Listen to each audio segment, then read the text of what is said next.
अस्सलाम वालेकुम जी, इरहन के व्लॉग में सबको खुशामदीद है। आज का टॉपिक है जी कुछ वो स्किन केयर हैबिट जिनको आपने अपनी स्किन केयर रूटीन से अवॉइड करना है। अगर आपने अवॉइड करना शुरू कर दिया तो आप इजीली क्लियर ग्लोई और ग्लासी स्किन अचीव कर सकते हैं। हमें खुद को समझ नहीं आ रही होती, हमने अनइंटेंशनली अपनी ज़िंदगी या अपनी स्किन केयर रूटीन के अंदर कुछ ऐसी हैबिट्स शामिल कर ली होती है जिनकी वजह से हमारी स्किन के ऊपर वो रिज़ल्ट नहीं आ रहे होते जो हम चाह रहे होते हैं। तो अगर आप अपनी स्किन को क्लियर, ग्लासी और ग्लोई बनाना चाहते हैं तो प्लीज़ कुछ वो स्किन केयर हैबिट्स अपनी ज़िंदगी से अवॉइड करना शुरू कर दें।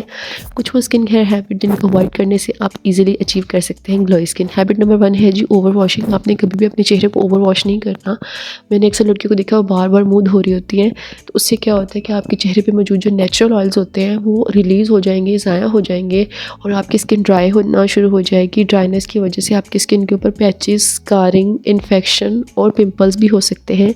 तो प्लीज़ अपनी इस हैबिट को अवॉइड कीजिए। अगली हैबिट जो आपको अवॉइड करनी है और अपनी ज़िंदगी से निकालनी है जिसकी वजह से आप पिंपल से बच सकते हैं, वो हैबिट है जी यूजिंग हार्श क्लिनज़र।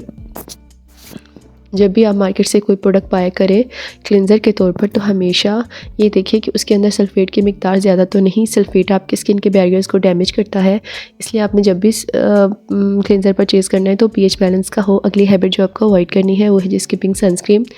हमने अपनी ज़िंदगी में सनस्क्रीन को कभी अहमियत नहीं दी जो उसको देनी चाहिए। सनस्क्रीन आपको यूवी रेस से प्रोटेक्ट करता है। यूवी रेस आपकी स्किन के ऊपर स्किन कैंसर बनाता है और आपको प्रीमेच्योर एजिंग की तरफ ले जाता है। अगर आप प्रीमेच्योर एजिंग से बचना चाहते हैं, अपनी स्किन को हमेशा जवान रखना चाहते हैं, यंग रखना चाहते हैं, तो आप प्लीज़ अपनी स्किन के ऊपर ज़रूर सनस्क्रीन अप्लाई किया करें। ये आपको स्किन से मुतल्लिक मुख्तलिफ मसाइल से बचा सकता है। अगली हैबिट जो आपको अवॉइड करनी है वो है जी पिकिंग एट योर पिंपल। अक्सर मैंने लड़कियों को देखा है कोई दाना निकल आए तो उसको पॉप करना शुरू कर देती हैं। ये बहुत बुरी आदत है। अगर आप अपनी स्किन के ऊपर वो दाना पॉप करेंगे तो वो दाना निशान छोड़ जाएगा और इसके अलावा जो आपके हाथ में मौजूद बैक्टीरिया और जर्म्स आपके स्किन के ऊपर ट्रांसफ़र हो जाएंगे और उसकी वजह से कई मज़ीद स्किन के लिहाज से आपको मसाइल पेश आ सकते हैं। तो हमेशा जब भी कोई दाना निकले उसको छोड़ दें या उसके ऊपर कोई रेमेडी ट्राई कर लिया करें, लेकिन उसको हाथ से पॉप मत किया करें। अगली हैबिट जो आपको अवॉइड करनी है वो है जी स्किपिंग मॉइस्चराइज़र। मॉइस्चराइज़र लगाने से आप प्रीमेच्योर एजिंग से बच सकते हैं, तो हमेशा मॉइस्चराइज़र लगाकर उसको मसाज कीजिए। अगली हैबिट जो आपको अवॉइड करनी है वो है जी स्किपिंग यूजिंग एक्सपायर्ड प्रोडक्ट। हमेशा जब भी आपने कोई स्किन केयर प्रोडक्ट परचेज़ करना है या इवन यूज़ करना है तो आपने हमेशा उसकी शेल्फ़ लाइफ या उसकी एक्सपायरी डेट ज़रूर चेक करनी है। और अगर उसकी एक्सपायरी डेट या शेल्फ़ लाइफ ख़त्म हो चुकी है तो उसको उसके मुताबिक चेंज कर ले, रिप्लेस कर ले। अगली हैबिट जो आपको अवॉइड करनी है वो है जी skipping neck area and chest area. मैंने अक्सर लोगों को देखा है उसकी स्किन केयर रूटीन में सिर्फ स्किन शामिल है या मुंह शामिल है, उनमें गर्दन और चेस्ट एरिया बिल्कुल भूल जाते हैं वो। अगर आपकी गर्दन काली है तो कितनी बुरी महसूस होगी। तो इसलिए जब भी आपने स्किन केयर रूटीन करनी है तो उसको एक्सटेंड करना है अपनी नेक एरिया, चेस्ट एरिया पे। अगर आप ऐसा नहीं करेंगे तो आप मुख्तलिफ किस्म के स्किन के मसाइल से दो चार हो सकते हैं। तो अगली हैबिट जो आपको अवॉइड करनी है वो है जी using too much beauty products. मैंने अक्सर लोगों को देखा है कि वो बहुत ज़्यादा ब्यूटी प्रोडक्ट यूज़ कर रहे होते हैं अपनी स्किन के ऊपर। अपनी स्किन के रूटीन को मिनिमाइज़ करके रखें, उसको सिंपल रखें।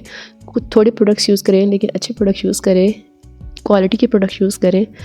अगली हैबिट जो आपको अवॉइड करनी है वो है यूजिंग डर्टी ब्रशेज़। हमेशा जब भी आपने मेकअप करना है तो इस बात का ख्याल रखना है कि आपके ब्रशेज़ जो है वो डर्टी नहीं होनी चाहिए। उनके अंदर जर्म्स या बैक्टीरिया तो उनको आपने ज़्यादा अरसे के लिए ना धोए बगैर नहीं रखना, हमेशा उनको धो के इस्तेमाल करना है।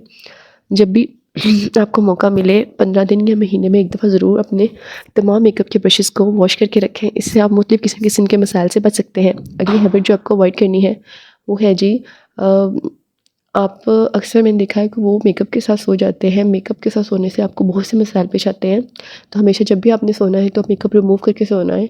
सारी रात आपकी स्किन ब्रीथ कैसे करेगी अगर आप मेकअप लगा के सोएंगे, और अगर आपकी स्किन ब्रीथ नहीं करेगी तो मतलब किस्म के मसाइल उसके ऊपर हो सकते हैं, पिंपल, एक्नी, स्कारिंग और इन्फेक्शन भी हो सकता है।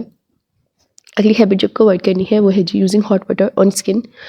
अपने जब भी पानी का इस्तेमाल करना है अपने चेहरे के ऊपर तो हमेशा वो नीम गर्म या ठंडा होना चाहिए। गर्म पानी इस्तेमाल करने से आपकी स्किन के ऊपर मुख्तलिफ किस्म के इन्फेक्शन हो सकते हैं या आपकी स्किन ड्राई हो सकती है। आपकी स्किन जब ड्राई होगी तो उसके ऊपर मुख्तलिफ किस्म के पिंपल्स और स्कारिंग हो सकती है।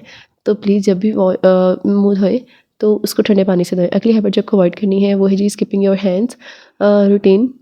आपने हमेशा जब भी स्किन केयर रूटीन करनी है तो इस बात का खास ध्यान रखना है कि आपने अपने हाथों के ऊपर ध्यान देना है, हाथों को प्रॉपर्ली मॉइस्चराइज़ करना है, उनके ऊपर प्रॉपर एक टाइम देना है आपने हाथों को। अगर आपके हाथ काले बदनुमा लगेंगे तो वो कितने बुरे लगेंगे, इसलिए हमेशा उनके लिए कोई मॉइस्चराइज़र इस्तेमाल करें, कोई ब्यूटी प्रोडक्ट्स इस्तेमाल करें, लेकिन हाथों को भी अपनी स्किन केयर रूटीन में ज़रूर शामिल करें। अगली हैबिट जो आपको अवॉइड करनी है वो जी ओवर एक्सफोलिएशन। जब भी आपने एक्सफोलिएशन करनी है तो इस बात का खास ध्यान रखना है कि हफ्ते में 2 दफ़ा एक्सफोलिएशन इज़ इनफ। अगर आप इससे ज़्यादा एक्सफोलिएशन करेंगे तो आपकी स्किन के पोर्स ओपन होना शुरू हो जाएंगे और आपकी स्किन के अंदर ईजिली जर्म्स, बैक्टीरिया और मुख्तलिफ़ किस्म की इन्फेक्शन हो सकते हैं। तो अगर आप इन इन्फेक्शन, पिंपल और ड्राइनेस से बचना चाहते हैं तो ओवर एक्सफोलिएट मत करें। हफ्ते में 2 दफ़ा एक्सफोलिएशन इज़ इनफ। अगली हैबिट जो आपको अवॉइड करनी है वो है जी टू मच स्ट्रेस। मैंने अक्सर लोगों को देखा है कि वो बहुत परेशान हो रहे होते हैं अपनी ज़िंदगी के मसाइल से। मसाइल सबकी ज़िंदगी में होते हैं, लेकिन आपको चाहिए कि जब आपको कोई मसला पेश आया या आपको परेशानी है और अगर आप उस परेशानी में से निकलना चाहते हैं तो कोई भी ऐसी चीज़ करें जिससे आपको सुकून मिलता है। अगर आपको मेडिटेशन से सुकून मिलता है तो आप मेडिटेशन करने की कोशिश किया करें। अगर आपको एक्सरसाइज से सुकून मिलता है, किसी से बात करने से अच्छा लगता है, किसी जगह जाके अच्छा लगता है, तो प्लीज़ अपने स्ट्रेस लेवल को दूर करने के लिए जो भी आपसे हो सकता है, एक्सरसाइज, मेडिटेशन, ब्रीथिंग या जो भी आपको पसंद है, अगर आपको वो करने से आपका स्ट्रेस लेवल दूर होता है तो प्लीज़ वो चीज़ें करें जिनसे आपका स्ट्रेस लेवल दूर हो। इससे आपकी स्किन के ऊपर बहुत असर पड़ता है। अगर आप परेशान रहेंगे तो आपकी स्किन डल और ड्राई हो जाएगी। तो प्लीज़ इस चीज़ का ख्याल रखें, स्ट्रेस बिल्कुल मत लें। अगला और लास्ट पॉइंट, खुश रहिए और खुश रहने दीजिए। मैंने अक्सर लोगों को देखा है कि वो परेशान होते हैं तो उनका ऑटोमेटिकली ये दिल करता है कि अगले लोग परेशान हो जाए। इस हैबिट को अवॉइड करें, खुश रहिए और खुश रहने दीजिए। जाते जाते जी एक आखिरी बात, अपने और अपने प्यारे का ख्याल रखिएगा। मुझे दुआ में ज़रूर याद रखिएगा। Bye bye, Tata.